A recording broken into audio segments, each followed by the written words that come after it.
আসসালামু আলাইকুম ওয়া রাহমাতুল্লাহি ওয়া বারাকাতুহু। বিসমিল্লাহির রহমানির রহিম। লৌহে মাহফুজের মধ্যে কোরআন শরীফ রাখছেন, কিসের মধ্যে? বাল হুয়া কুরআনুম মাজিদুন ফি লাওহিম মাহফুজ। লৌহে মাহফুজ নামে একটি বর্তন আছে, প্লেট আছে। কি আছে ভাই? লৌহে মাহফুজ নামে একটা বর্তন কিংবা প্লেট আছে। বলবেন যে হুজুর, এই লৌহে মাহফুজ নামে বর্তন এবং প্লেটটা কত বড়? বলে এই লৌহে মাহফুজটা হলো এত বড়, এই তামাম পৃথিবীর সমান। কত বড়? তামাম পৃথিবীর সমান হলো এই লৌহে মাহফুজটা, এই বর্তনটা, এই প্লেটটা। লৌহে মাহফুজ এত বড় লৌহে মাহফুজ এই বর্তনটা রাখছে কই? নাকি কন এটা আল্লাহ পাক রাখছেন কই? তাফসীর ইবনে কাসিরের ভিতরে লেখেন যে এই বর্তনটা রাখছেন ইসরাফিল নামে একজন ফেরেশতা আছে। নাম শুনছেন তো? নাকি কন নাম শুনছেন? এই যে ভাই, আমি তো বলছি যে আমি অন্ধ মানুষ, কথা বলবেন। যদি না বলেন তাহলে মনে করবো যে মানুষই নেই, বুঝলেন নাই? লৌহে মাহফুজ ইসরাফিল নামে একজন ফেরেশতা আছে। কি আছে ভাই? ইসরাফিল নামে একজন ফেরেশতা আছে। এই ফেরেশতাটা সিংহা, এই যে সিংহাটা মুখের সাথে এরকম করে ধরে নিয়ে আছে, মুখের সাথে এরকম ধরে নিয়ে দাঁড়ায় আছে, আল্লাহর অর্ডারের অপেক্ষা আছে। এই ইসরাফিল নামে ফেরেশতার এই যে কপালে যে বুরু আছে না, এই যে বুরু, এই বুরুর মাঝখানে একটা খালি জায়গা আছে না, এই খালি জায়গার মধ্যে রেখে দিচ্ছে। সবাই গান সুবহানাল্লাহ। প্লেটটা কত বড়? তামাম পৃথিবীর সমান। আর এই যে ফাঁকা জায়গাটা কত বড়? হ্যাঁ, তাহলে ইসরাফিল আলাইহিস সালাতু ওয়াস সালামের যদি কপালের মাঝখানে যদি এত বড় হয়, ফেরেশতারা কত বড়? হ্যাঁ, এখন বলবেন যে হুজুর, ইসরাফিলের কপালের মধ্যে আল্লাহ পাক লৌহে মাহফুজ কেন রাখলেন? তাফসীর ইবনে কাসিরের ভিতরে এটাও জবাব দিবেন যে আল্লাহ পাক আদম আলাইহিস সালাতু ওয়াস সালামকে বানানোর পরে আল্লাহ পাক বলেছিলেন উসজুদু লি আদম, তোমরা আদমকে সিজদা করো। সর্বপ্রথম যিনি সিজদা করেছিলেন তার নাম হলো ইসরাফিল। সবাই বলেন সুবহানাল্লাহ। সর্বপ্রথম যিনি সিজদা করেছিলেন তেনার নাম হলো ইসরাফিল। আল্লাহ পাক বলেন যে হে ইসরাফিল, তুমি যেহেতু সর্বপ্রথম আমার কথাটা মেনে নিছ, আমি আল্লাহ পাক তোমার কপালের মধ্যে আমার কোরআন শরীফ রেখে দিলাম। সবাই কোন সুবহানাল্লাহ। তাহলে হয়তো বলবেন যে হুজুর, ইসরাফিলের কপালের মধ্যে এত বড় জিনিসটা যে থিয়ে দিছে, তাহলে কি এটা কি আল্লাহ পাক তার উপর রহমত করছে না মুসিবত হয়েছে? নাকি গান প্রশ্ন আসে কি আসে না? তাফসীর ইবনে কাসিরের ভিতরে এটাও জবাব দিবেন যে ইসরাফিল আলাইহিস সালাতু ওয়াস সালামের কপালের মধ্যে এই লৌহে মাহফুজ হওয়ার কারণে ইসরাফিল আলাইহিস সালাতু ওয়াস সালামের কি পরিমাণ লাভ হইছে, বলে আল্লাহ পাক দৈনিক 360 বার আল্লাহর রহমতের নজর এই লৌহে মাহফুজের দিকে দেয়। সবাই কোন সুবহানাল্লাহ। তাহলে দৈনিক 360 বার যদি লৌহে মাহফুজের দিকে আল্লাহ পাক রহমতের নজর দেয়, তাহলে এই নজরটা যায় ইসরাফিল আলাইহিস সালাতু ওয়াস সালামের উপরেই পড়ে। নাকি কোন? তাফসীর ইবনে কাসিরের ভিতরে এটাও জবাব লিখছেন যে এই যে লৌহে মাহফুজ, এখানে শুধু যে আল্লাহ পাক কোরআন শরীফ লিখে রাখছেন তাই নয়, পৃথিবীর শুরু থেকে নিয়ে কিয়ামত পর্যন্ত পৃথিবীতে যত প্রাণী আসবে, মানব দানব সমস্ত প্রাণী যত দুনিয়াতে আসবে, সমস্ত প্রাণী তকদির লেখা ওখানে রেখে দিছে। সবাই বল সুবহানাল্লাহ। এমনকি পৃথিবীটা কবে ধ্বংস হবে এটাও আল্লাহ পাক লিখে রেখেছেন ওই লৌহে মাহফুজের ভিতরে। আর পৃথিবীতে যত মানুষ দুনিয়াতে আসবে, সমস্ত মানুষের নকশা তৈরি করে, মানে আমাদের নকশা আছে না, আমাদের ফটো মানে ছবি বানাইয়া আল্লাহ পাক ওই লৌহে মাহফুজের মধ্যে নটকে রাখছে। আল্লাহ পাক মানুষ দুনিয়াতে কোন সময় কখন আসবে, কোন অবস্থায় আসবে, আসার পূর্বে যখন মানুষ তৈরির যেই জিনিস দিয়ে হয়, মানুষ কোন জিনিস দিয়ে তৈরি হয় এটা আপনারা ভালোভাবে জানেন নাকি? আপনারা যারা বয়স্ক মানুষ তারা তো বোঝেন যে মানুষ তৈরি করার উপকরণটা যখন মায়ের পেটে চলে যায়, তখন ওই মায়ের পেটের ভিতরে আল্লাহর একজন ফেরেশতা আছে। কি আছে? ফেরেশতা আছে।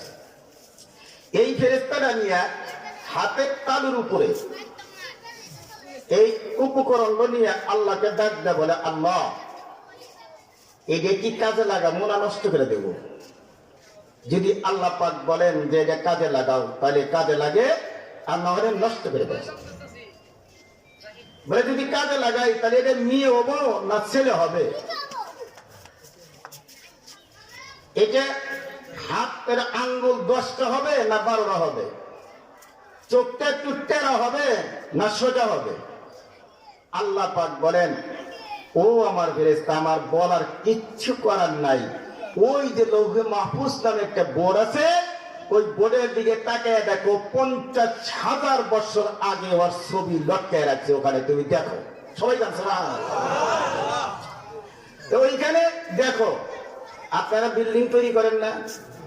বিল্ডিং তৈরি করার আগে ওই বিল্ডিং এর নকশাটা চলে আসে নাকি? কম নকশাটা আসার পরে এই নকশা নিয়ে আপনি রাজমিস্ত্রির কাছে দেন, যে যে নকশা, এই যে ইঞ্জিনিয়ার নকশা করে দিছে, এই নকশা অনুযায়ী তুমি একটা বিল্ডিং বানায় দাও। এখন যদি ওই মিস্ত্রি যদি বলে যে আচ্ছা বাথরুমটা কোন দিক বানাবো, দরজা কয়টা বানাবো, জানালা কয়টা বানাবো, এই মিস্ত্রিকে আপনি কাজ করবে? বেটা তোর তো ওই নকশা দিছি আমি, তো সবকিছু ইঞ্জিনিয়ার দিয়েই দিছে নাকি? আল্লাহ পাক বলেন যে ফেরেশতা, আমাকে জিজ্ঞেস করার কোনো প্রয়োজন নাই। ওই দেখো, ওকে সৃষ্টি করার 50,000 বছর আগে ওর নকশা তৈরি করে আমি আল্লাহ পাক লৌহে মাহফুজের মধ্যে লটকে রাখছি। সবাই বলেন সুবহানাল্লাহ। এমনকি পৃথিবীতে যাওয়ার পর কয়টা দোকানের মালিক হবে, কয়শো বিঘা জমিনের মালিক হবে, কত টাকার মালিক হবে, কতটিও খানা খাবে, কয়টা সন্তান হবে, যা কিছু পৃথিবীতে আমি ওর জন্য বাজেট করে রাখছি, আমি আল্লাহ পাক ওর কপালের মধ্যে লেখা তারপরে দুনিয়াতে পাঠিয়ে দিলাম। সবাই বলেন সুবহানাল্লাহ। তাহলে দুনিয়াতে এসে ঘুষ খাওয়ার প্রয়োজন আছে, সুদ খাওয়ার প্রয়োজন আছে, দুর্নীতি করার প্রয়োজন আছে? আপনার কপালের মধ্যে যদি থাকে তাহলে দুর্নীতি না করলেও আল্লাহ পাক দিবে নাকি? কর। আর যদি দুর্নীতি করে যতই কিছু করেন না কেন, দেখবেন যে আপনি মরার আগেই হয়তো আপনার কাছ থেকে হাত ছাড়া হবে, নচেত আপনার সন্তানেরা মদ গাঁজা খায়া সব শেষ করে দিবে। শুধু খালি আপনি দুর্নীতি কইরা, গরিব মানুষের হক মাইরা, মানুষের আয় ঠেলা, তারপর আপনার সুদ খায়া ঘুষ খায়া আপনি যে টাকার পাহাড় গড়াইলেন, কবরের মধ্যে যাওয়ার সাথে সাথে ফেরেশতারা গুতানি শুধু আপনিই খাবেন, আপনার সন্তানের কেউ খাবে না। কি কম? আল্লাহু আকবার। আমি যে কথা বলতেছিলাম যে আল্লাহ পাক বলেন যে আমি সবকিছু ওই লৌহে মাহফুজের মধ্যে লটকে রাখছি। সবাই কোন সুবহানাল্লাহ। আসেন, এতক্ষণ পর্যন্ত লৌহে মাহফুজের কথা বললাম, কারণ আমার সময় হয়তো কুলাবে না। আরো যদি আগাইতে চাই তাহলে হয়তো সময় কুলাবে না। এই জন্য আমি আসল কথাটা আপনাদের সামনে বলার জন্য, যেই কথাটা আমি বলার জন্য আপনাদের সামনে এতগুলি কথা এতক্ষণ পর্যন্ত আলোচনা করলাম, সেটা হলো আল্লাহ পাক এই আয়াতের ভিতরে কি বলেছেন, নাকি কম এই আয়াতের ভিতরে কি বলেছেন। সর্বশেষে যেহেতু এই আয়াতটা নাযিল হয়েছে, তাহলে অবশ্যই এর ভিতরে কোনো গুরুত্বপূর্ণ কথা আল্লাহ পাক বলেছেন, নাকি কম। আল্লাহ পাক কোরআন শরীফের ভিতরে যত কথা বলেছেন সবটাই গুরুত্বপূর্ণ, কিন্তু এই কথাটা আরো গুরুত্বপূর্ণ। কেননা যে আল্লাহ পাক বিভিন্ন জায়গায় আল্লাহকে ভয় করার কথা বলেছেন। কৃষিকে ভয় করার কথা, আল্লাহকে ভয় করার কথা বলেছেন। আর আল্লাহ পাক জাহান্নামকে ভয় করার কথা বলেছেন। আল্লাহ পাক বিভিন্ন শাস্তির কথা ভয় করার কথা বলেছেন। আল্লাহর হুকুমকে অমান্য করার ভয় করার কথা বলেছেন। কিন্তু আল্লাহ পাক এই আয়াতের ভিতরে একটা কথা বলেছেন, একটা দিনকে ভয় করার কথা বলেছেন। সবাই গান সুবহানাল্লাহ। আমরা কত বছর বাঁচি? 60, 70, 80 নাকি কম? এই 60, 70, 80 বছরের ভিতরে আল্লাহ পাক বললেন যে তোমরা একটা দিনকে ভয় করো। অত্তাকু, তোমরা একটা দিনকে ভয় করো। কয়টা দিন? একটা দিনকে আল্লাহ পাক ভয় করার কথা বললেন। সেই দিনটা কোন দিন, নাকি কোন? হ্যাঁ, সেটা কি শনিবারের দিন, না রবিবারের দিন, না সোমবারের দিন, না মঙ্গলবারের দিন, না বুধবারের দিন, না বৃহস্পতিবারের দিন, না শুক্রবারের দিন? কোন দিনটাকে আল্লাহ পাক ভয় করার কথা বললেন? আর এই একটা দিনকে যদি ভয় করো, তোমার সারা জীবনটা সোজা হয়ে যাবে। সবাই কম সুবহানাল্লাহ। আমার বন্ধুরা, আল্লাহ পাক মানুষকে তৈরি করেছেন, মানুষের ভিতরে উপকরণ দিয়েছেন, গুনাহ করার উপকরণ দিয়েছেন, নেকি করার উপকরণ দিয়েছেন। আল্লাহ পাক পাপ করার উপকরণ দিয়েছেন, নেকি করার উপকরণ দিয়েছেন। আল্লাহ পাক পৃথিবী তৈরি করলেন। পৃথিবী তৈরি করার পর আল্লাহ পাক দুইটা জাতিকে দুনিয়ার মধ্যে প্রেরণ করলেন। একটা হলো আল্লাহ পাক দুইটা জাতিকে সৃষ্টি করলেন। একটা হলো জিন জাতি, আর একটা হলো ফেরেশতা জাতি। আল্লাহ পাক ফেরেশতাকে নূর দিয়া তৈরি করলেন, আর জিনকে আগুন দিয়া তৈরি করলেন। তৈরি করার পর আল্লাহ পাক ফেরেশতাদের বললেন, হে ফেরেশতা, যাও যাও, তোমাদেরকে আমি আরশে, আমার আরশের ভিতরে আমি ওই যে আমি আরশ মহল্লা বানাইছি, আসমান বানাইছি, আসমানের ভিতরে তোমরা বসবাস করো। আর জিনকে বললেন, হে জিন জাতিরা, তোমরা কি করো? দুনিয়ার ভিতরে তোমরা বিচরণ করো। তোমাদের জন্য আবাসস্থল হলো দুনিয়া, আর ফেরেশতার জন্য আবাসস্থল হলো আসমান। আমি আল্লাহ পাক আসমানে ফেরেশতাদের বানিয়ে দিলাম। আসমানে যাও, তোমরা ইবাদত করবে, শুকরগুজার করবে। আমি আল্লাহ পাকের ইবাদত বন্দী করব। আর আল্লাহ পাকের ইবাদত বন্দী করার পর, ও জিন জাতিরা, তোমাদেরকে আমি পৃথিবী নামক জিনিসটা তোমাকে আমি দিয়ে দিলাম। দিয়ে দেওয়ার পর আমি আল্লাহ পাক তোমাদের বলে দিলাম, পৃথিবী নামের জগতের ভিতরে তোমরা যাওয়ার পরে এই পৃথিবী নামক জগতের ভিতরে তোমরা বসবাস করো। আল্লাহ পাক আসমানের মধ্যে আসমান দিয়ে দিলেন ফেরেশতাদের, নূরের তৈরি ফেরেশতারা। তাদের কি পুরুষও বানালেন না, নারীও বানালেন না। আল্লাহ পাক ফেরেশতাদের বানাইছেন, নারীও বানান নাই, পুরুষও বানান নাই। আর জিন জাতির ভিতরে আল্লাহ পাক কি করলেন? তাদের ভিতরে নারী এবং পুরুষ তৈরি করে দিলেন দুনিয়ার ভিতরে বসবাস করার জন্য।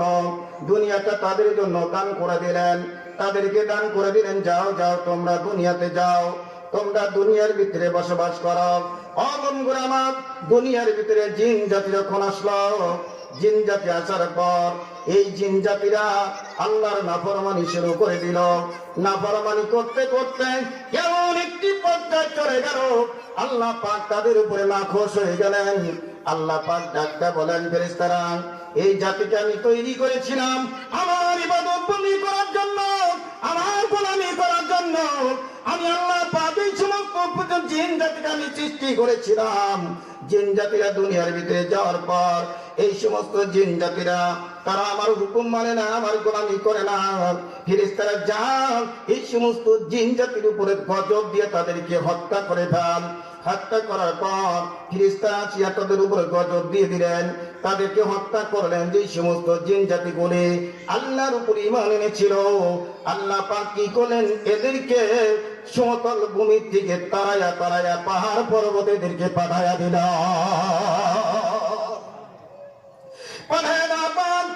আল্লাহ পাক হঠাৎ করে ফেরেশতাদের ডাকতে বললেন, এই ফেরেশতারা, আমি আল্লাহ পাক দুনিয়ার মধ্যে মানব জিন জাতিকে সৃষ্টি করেছিলাম। জিন জাতি আমার কথা শুনলো না, মানলো না।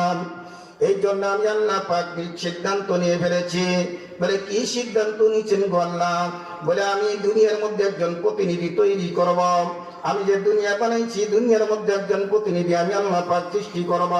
বলে কাকে আল্লাহ পাক সৃষ্টি করবেন? বলে আমি মানুষ নামে একজন জাতি সৃষ্টি করব। সবাই গান সুবহানাল্লাহ। আল্লাহ পাক বলে জাতি মানুষ জাতি আমি আল্লাহ পাক সৃষ্টি করিয়া দুনিয়ার মধ্যে আমি খেলাফত দিয়ে তাদেরকে দুনিয়াতে পাঠাইয়া দিব। ফেরেশতারা ডাকতে বলল, আল্লাহ গো, মানুষ জাতি আপনি বানাবেন না, কারণ জিন জাতি আপনি বানাইলেন, আপনার কথা শুনলো না, মানলো না। তাদেরকে আপনি দুনিয়া থেকে পাহাড় পর্বতে আপনি পাঠাইয়া দিলেন, পাহাড় পর্বতে আপনি পাঠাইয়া দিলেন, সমতল ভূমি থেকে তাদেরকে আপনি তাড়াইয়া দিলেন। আল্লাহ মানুষ বানাইলেন না, মানুষ আপনার কথা শুনবে না। ও বন্ধুরা আমার, আল্লাহ পাক ডাকতে বলেন, ফেরেশতারা, ইন্নী জাইলুন ফিল আরদি খলিফা। ও দুনিয়ার ফেরেশতারা রে, আমি আল্লাহ পাক মানুষ বানাবো, খেলাফত দিব, দুনিয়া বানাবো, দুনিয়ার ভিতরে আমি মানুষ বানাইয়া পাঠিয়ে দিব। এবার ফেরেশতারা যখন বাধা দিলেন, আল্লাহ পাক ডাকতে বলেন, এই ফেরেশতারা, আমি যা জানি তোমরা তা জানো না। বন্ধুরা আমার, কোরআনের আয়াত যদি আমি বলতে যাই সময় বহুত কেটে যাবে। আমার যেই কথাটা আমি আলোচনা করব সেই কথাটা বহুত হয়ে যাবে। ও বন্ধুরা আমার, আল্লাহ পাক ডাকতে বলল, আদম বানাইব, মানুষ বানাইব। আল্লাহ পাকের কথা যখন ফেরেশতারা বাধা দিল, আল্লাহ পাক ডাকতে বলে, ফেরেশতারা, আমি যা জানি তোমরা তা জানো না। না না, আমি মানুষ বানাবো। আল্লাহ পাক কি করলেন, 40 জায়গায়, পৃথিবীর 40 জায়গা থেকে মাটির জোড়া করে এক জায়গার মধ্যে জমা করে ফেলল। সবাই গান সুবহানাল্লাহ। 40 জায়গার মাটি এক জায়গায় করিয়া আল্লাহ পাক ওই মাটির মধ্যে 40 দিন পর্যন্ত বৃষ্টি, রহমতের বৃষ্টি দিলেন। সবাই গান সুবহানাল্লাহ। রহমতের বৃষ্টি, 40 দিন পর্যন্ত রহমতের বৃষ্টি দিয়া কাদা তৈরি করলেন। মাটিগুলি যখন রহমতের বৃষ্টি দিয়ে যখন কাদা হয়ে গেল, এই মাটিগুলি যখন এদিক ধাক্কা দিলে এদিক নড়ে, ওই দিক নড়ে, এই মাটি দিয়ে এখন কিছু তৈরি করা যাবে। এই জন্য আল্লাহ পাক ফেরেশতা জিবরিলকে ডাকতে বলেন, ফেরেশতা জিবরাইল, জমিনের মধ্যে যাও, যেই জায়গার মধ্যে আমি আল্লাহ পাক 40 জায়গার মাটি এক জায়গায় জমা করিয়া সেখানে 40 দিন পর্যন্ত রহমতের বৃষ্টি দিয়েছি, ওই জায়গা থেকে এক মুষ্টি মাটি নিয়ে আসো, আমি আল্লাহ পাক আদমকে সৃষ্টি করব। সবাই কোন সুবহানাল্লাহ। আমি আল্লাহ পাক আদমকে সৃষ্টি করব। আদম আলাইহিস সালাম, জিবরিল আলাইহিস সালাম জমিনের কিনারে যখন আইসা দাঁড়াইয়া গেল, জমিনের কিনারে দাঁড়ানোর সাথে সাথে জমিন কান্দে। এ জমিন কান্দো কে? বলে, জমি ফেরেশতা জিবরিল রে, তুমি যদি আমাকে নিয়ে যাও আর আমাকে দিয়ে যদি মানুষ বানায়, এই মানুষ আসিয়া জমিনের মধ্যে মারামারি ধরাধরি করবে, কাটাকাটি করবে, খুন খারাপি করবে, বদমাইশি করবে, জুয়া খেলবে, জিনা করবে, বদমাইশি করবে, আর তারা নৃত্য করবে। এই সমস্ত জাতিগুলি মানুষকে আমি জমিনে আমি মাটি দিয়ে যখন সৃষ্টি করবেন, এই মাটি দিয়ে সৃষ্টি করার পর এই মানুষগুলি যখন মানুষ নাফরমানি করবেন, তখন এই মানুষকে যখন জাহান্নামে দিবে, আল্লাহ পাক জাহান্নামের আগুন আমি মাটি হয়ে সহ্য করতে পারবো না। আমি জাহান্নামের আগুন সহ্য করতে পারবো না। জিবরিল কান্না দেখিয়া জিবরিলের অন্তরের মধ্যে মায়া আসলাম। জিবরিল আলাইহিস সালাম চলে আসলেন, জমিন ছেড়ে চলে আসলাম। আল্লাহ পাক দেখতে বলে ফেরেশতা জিবরিল জমিনের মধ্যে থেকে মাটি আনতে পারলাম না, বলে নামতে পারলাম না। বলে কেন আনতে পারলাম না? বলে মাটি কান্দে, মাটির কান্না দেখে আমার মায়া হয়েছে, মাটি ছেড়ে দিয়ে আমি চলে আসছি বললাম।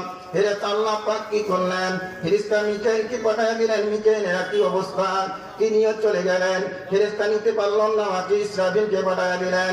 ইসরাফিলের কি অবস্থা, ইসরাফিল চলে গেল। আল্লাহ পাক আজরাইল আলাইহিস সালামকে জমিনের মধ্যে পাঠিয়ে দিল। জমিনের মধ্যে পাঠিয়ে দেওয়ার পর আজরাইল আলাইহিস সালাম জমিনের মধ্যে চলে আসলেন।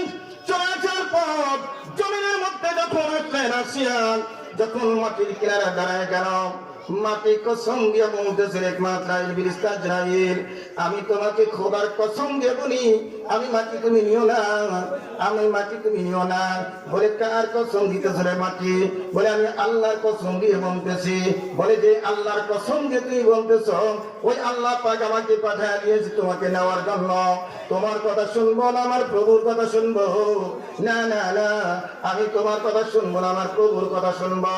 এই শুনবো কইয়া এবারে আজরাইল আলাইহিস সালাম কি করলেন? এমন করে খাবলা দিয়ে এক মুষ্টি মাটি ধরলেন।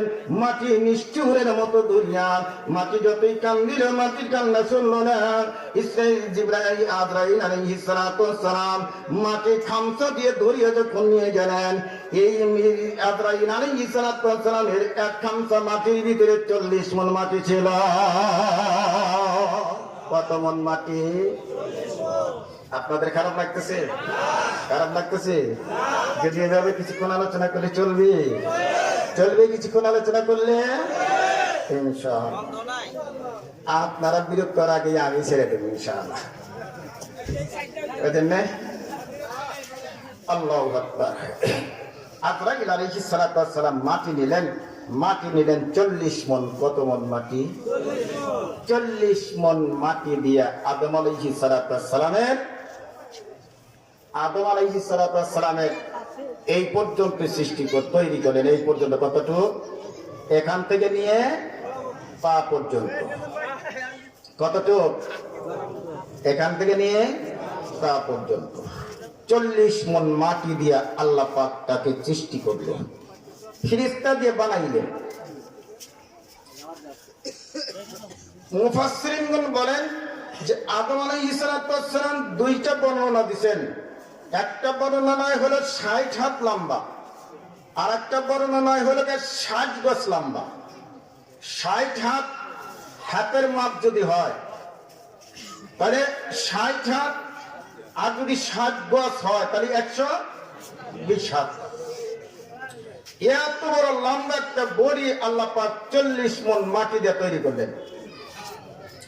তৈরি করার পরে আল্লাহ পাক ডাক দিয়ে বললেন, এ ফেরেশতারা, তোরা আদমের এইখান থেকে নিয়ে এইখানি তৈরি করছস, কিন্তু আদমের এই চেহারা এবং মাথাটা আমি তোদের দিয়ে সৃষ্টি করবো না। সবাই কোন সুবহানাল্লাহ।